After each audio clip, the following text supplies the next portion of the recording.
Hey guys, in this episode we're going to be talking about the problems that I've had with my Shurflo pump and how I fixed it. I basically discovered that it was the pressure switch. So if your pump's mounted inside your van, you probably won't have this problem, but if it's mounted outside, you more than likely will run across it at some point. But what happened to mine is basically dirt is getting inside the pressure switch body and is jamming up the actual switch. Hey guys, so I've finally figured out what is going on with the pump and the problems that I've been facing.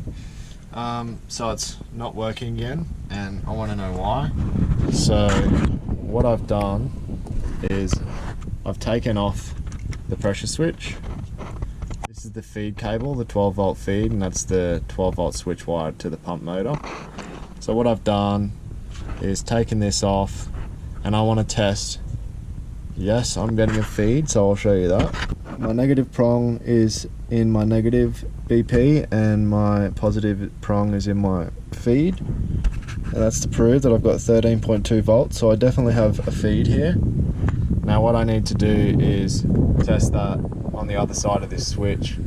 It gets that 13 volts when I press the switch. So there's the little diaphragm that pushes out when there's the pump builds up pressure. When that builds up pressure, it pushes that switch in, and when that switch is in, it turns the pump off, and when it drops in pressure, it opens and should turn the pump back on. So that's all that's happening, and there's just a little switch here, and there's two terminals. There's the feed, there's the switch terminal, which gives power to the pump motor. So now when I push this in, it should give me 12 volts. Nothing. So this little switch mechanism here is the thing that's failing. This pump, I've tested, it's fine. I've put hard 12 volts to the pump and that works fine. But this is the failing part, and it's happened to me. This is the third time now that it's failed. So after mucking around a little bit more, I can definitely now hear a distinct difference in the switch sound. It clicks on, but it also clicks off, which it wasn't doing before. Hear that? And now I am getting voltage. So the pump should be on now, and when the pressure builds up, it switches and turns off. On, off. So I guess just mucking around with it and freeing it of whatever's in it, it works now. And I can definitely feel a difference in the way the switch feels, and also it clicks twice now. Before it was only clicking once. So here's a better look at the pressure switch. So there's a little the part where the diaphragm pushes against. There's the feed and the switch terminals. There's the adjustment there. And if you look down the back just in here, that's a prime spot for dirt to get in by the looks of it. So I'm going to see if I can take it apart and clean it out. And I think to take it apart, you just undo that screw. Be careful. Remember how many turns you unwind it so that you can do the exact same setting. Looks like that the screw just sits flush in one of the bezels there.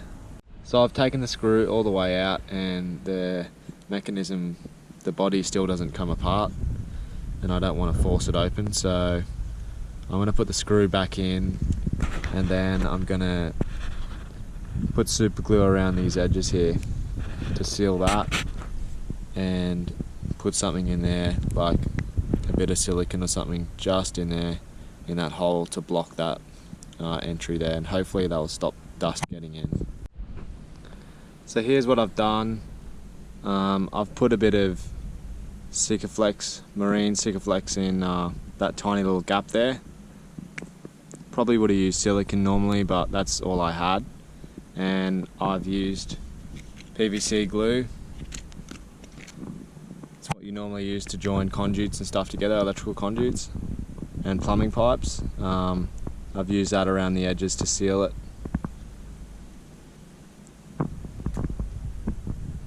Other measure, I've just put a ring of black tape around that outside, and now I'm going to put the wires on. And what I've done to just prevent it a bit more is once I've plugged the wires in, I've just done a bunch of tape around the wires to the actual body of the switch to just prevent any dirt getting in there. So that should be pretty much as good as possibly that it can be sealed.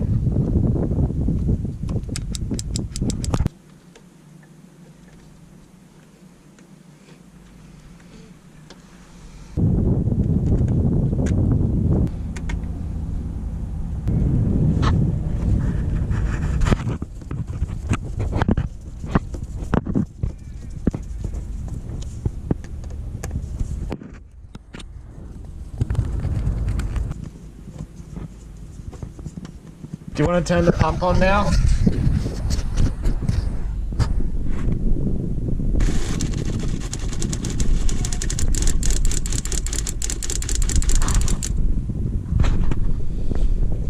So I hope this fixes my Shurflo pump for good now.